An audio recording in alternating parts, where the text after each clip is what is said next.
Nous vivons une époque formidable. L'ancien système s'effondre, les régimes politiques actuels périclitent, la morosité est absolue. La faillite est réelle. Tout est bloqué. Ça gronde, nous dit-on. C'est la crise. Et ça dure depuis des années. Alors là, je vois la tête au premier rang, genre, elle va nous faire le coup de la crise qui se transforme en opportunité. Alors pas du tout. Je vais vous raconter pourquoi je suis dans cet état. Je ne sais pas si vous vous souvenez d'un jour où la France a vécu une tragédie. La France a perdu un A. Pas dans son nom ni dans sa chair, dans le système de notation internationale qui évalue la performance financière des États. Tragique. Ce jour-là, forcément, j'écoute de loin. Jusqu'à un jeudi, mon jeudi noir à moi. 4 rendez-vous avec des présidents de groupe, 4 projets annulés. Une raison commune invoquée, la perte de ce fameux A. Alors là, j'écoute. Forcément, ça me touche. Autour de moi, des entrepreneurs continuent de développer leurs projets, des artistes continuent de créer, des producteurs continuent de produire au fur et à mesure des expositions. Quelle est donc cette tragédie dont les médias s'emparent, que les politiques relaient massivement, nous collant une espèce d'angoisse générale ? À l'agence, avec l'équipe, nous décidons alors d'envoyer un mail. L'objet du mail, nous allons noter avec audace, optimisme, force, détermination, notre état. Et nous écrivons aux gens proches de nous, clients, partenaires, créateurs, prestataires, ceux qui continuent de développer leurs projets avec des A ou pas. Merci de nous envoyer vos témoignages. Et là, ça nous tombe dessus. Des mots, des poèmes, des photos, des vidéos, des croquis, des illustrations. Il y a même des artistes qui se mettent à créer pour l'occasion. Au milieu de tout ça, une œuvre me touche particulièrement. C'est une vidéo.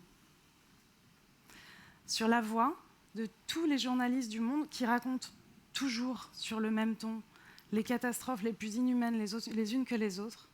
Sur toutes ces voix, un artiste, Marc Turlan, vient poser la sienne en surimpression. Dans toutes les langues du monde, il nous dit « I'm not afraid. No tengo miedo. Je n'ai pas peur. Je n'ai pas peur. Je n'ai pas peur. » Comme un mantra, ça dure 2 minutes. Le mantra, dans certaines religions comme l'hindouisme ou le bouddhisme, c'est un chant qui est fondé sur la répétition des sons, presque mécaniques. Le mantra, ça a un but. Canaliser le mental discursif, cette tête qui résonne et qui nous empêche de nous connecter à nos émotions. Le mantra, ça permet ça, presque mécaniquement. Alors pourquoi ça résonne en moi à ce moment-là, aussi fortement ? Je me souviens de 2-3 trucs. Et très jeune, je travaillais dans un grand groupe de communication où on m'a confié des responsabilités avec pas mal d'enjeux.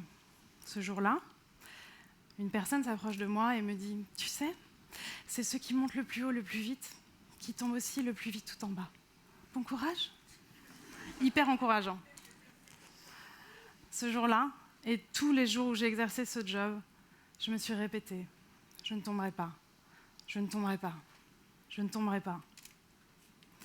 Pourquoi ça résonne en moi, et c'est certainement beaucoup plus lointain et beaucoup plus inconscient ? Je suis née avec les hanches à l'envers. Impossible de marcher. Ceux qui chantaient autour de moi, mes parents, les médecins, elle marchera, m'ont rendue forte. Nouvelle technique médicale, un plâtre du bout des orteils jusqu'en haut du ventre, les jambes tenues en extension par une barre de fer pendant des mois. Mes hanches se sont retournées. Elle marchera, disait-on. Voilà.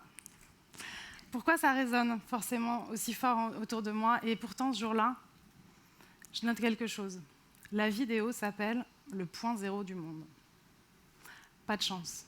Les incantations ne suffisent pas. Qu'est-ce qu'il faut faire après ? Comment construire différemment ? Et si ce point zéro, c'était un point de départ ? Je me suis arrêtée, je me suis posée. J'ai réfléchi forcément à toutes ces années où je me construisais beaucoup sur ce « je n'ai pas peur, je ne tomberai pas, je n'échouerai pas », qui signifiait que j'étais beaucoup dans la négation. Je me construisais contre contre l'échec, contre l'ennui, contre la fatalité, contre les autres, donc forcément. Pas besoin de vous dire que j'étais pas très heureuse et que je pouvais me sentir assez seule. Le point zéro du monde, un point de départ ou un premier pas. Ça fait quelques années maintenant que je crée des plateformes, en France et ailleurs, mais j'ai commencé en France, pour rassembler les cultures, les talents, les gens, pour générer des projets positifs, différents. Il y a 3 pas à faire pour recréer positivement. Le premier, la première chose que j'ai apprise, c'est la force du collectif. Nous sommes nombreux. J'ai rencontré pas mal de gens quand j'ai décidé de faire cette première plateforme, le ha-ha-ha. Je les ai mis en tout petit ce soir parce que j'en oublie plein, comme ça ils ne le remarqueront pas. Mais je suis sûre qu'autour de vous, vous en connaissez beaucoup. Et puis vous connaissez sûrement d'autres communautés créatives, d'autres plateformes. Vous connaissez certainement les conspirateurs positifs, Mathieu Baudin, Make Sense, Ashoka, The Family, la Clinton Global Initiatives. Nous sommes nombreux. J'ai surtout rencontré, quand j'ai décidé de faire tout ça, des gens qui font, des gens qui osent, des gens qui se mobilisent. Alors nous aussi, avec le ha-ha-ha, nous avons décidé d'en faire un catalyseur de projet. Audacieux, insensé, parfois démesuré. Nous avons développé, il y a peu de temps, ensemble, une exposition, un parcours anti-crise. Le premier temps du parcours posait une question. Mais quel est donc ce monde que l'on voudrait quitter ? Des artistes, des architectes, des designers s'expriment sur ce premier temps. Ils nous répondent ça, the system has failed. Et on veut quitter le gâchis alimentaire, le temps court, l'urgence, le monde de la finance, la surconsommation, un espèce de couloir un peu noir. Comment on fait pour passer à un monde différent ? Le deuxième temps du parcours, c'était la boîte à outils. De quoi a-t-on besoin pour passer vers ce monde d'après ? Là encore, on nous répond de solidarité, d'amour, de poésie, d'humour, de force, de nature, de militantisme quand même, un peu, de poésie.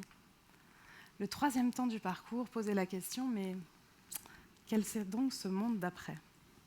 Alors là, je vous rassure, personne ne sait.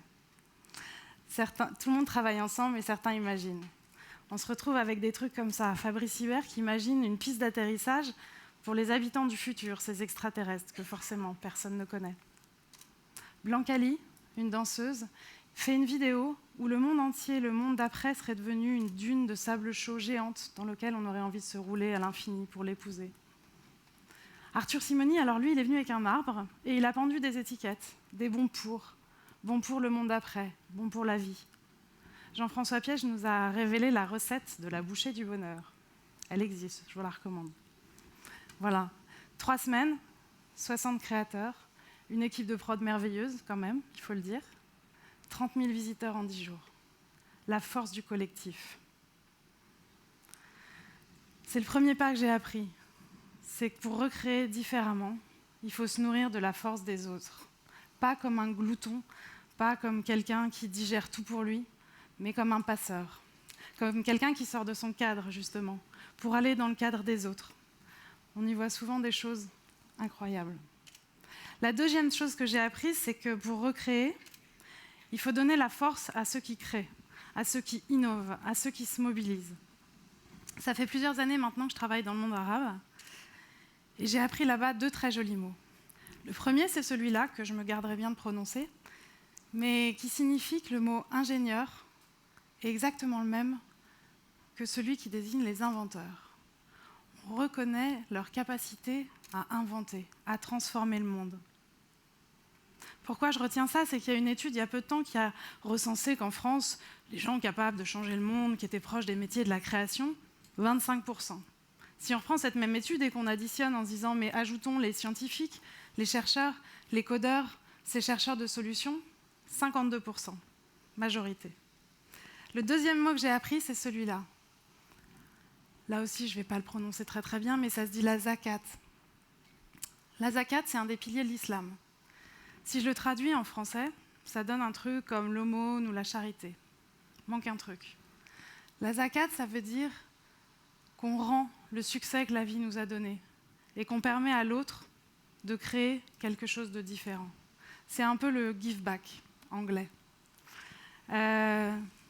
Pourquoi ça me touche? C'est qu'à un moment, nos armes de construction, c'est aussi vouloir remettre plus de justice, plus d'équilibre, vous l'appellerez comme vous voudrez.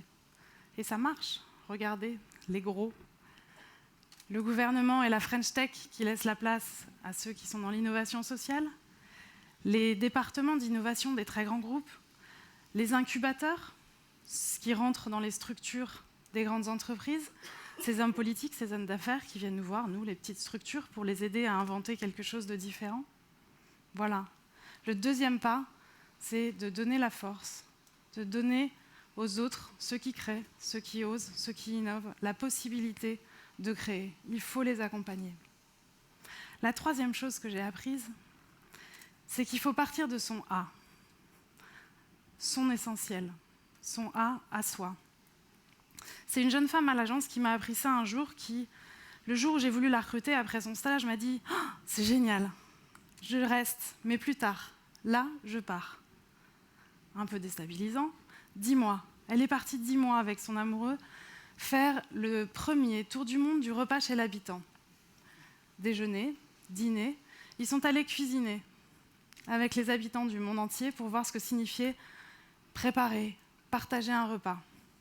Ils sont rentrés, un livre, Very Food Trip, top 10 en ce moment sur les ventes sur Amazon. Marine est revenue à l'agence. Ouf. Avec elle, nous avons créé une deuxième plateforme, Thinkers and Doers, les penseurs et les acteurs qui s'engagent dans les secteurs de l'entrepreneuriat, de l'éducation, des nouvelles énergies, des smart cities, ceux qui inventent un monde différent, des solutions, ceux qui essayent. En janvier dernier, à l'Institut du monde arabe, Thinkers and Doers, ce forum a rassemblé 1600 personnes, venues de 22 pays du monde. Voilà, c'est ça, partir de son A, de son essentiel. Forcément, ce soir, j'ai envie de vous demander, quel est votre A, votre point de départ, le projet que vous auriez envie de porter pour faire différemment, peut-être un peu plus positivement, en tout cas essayer.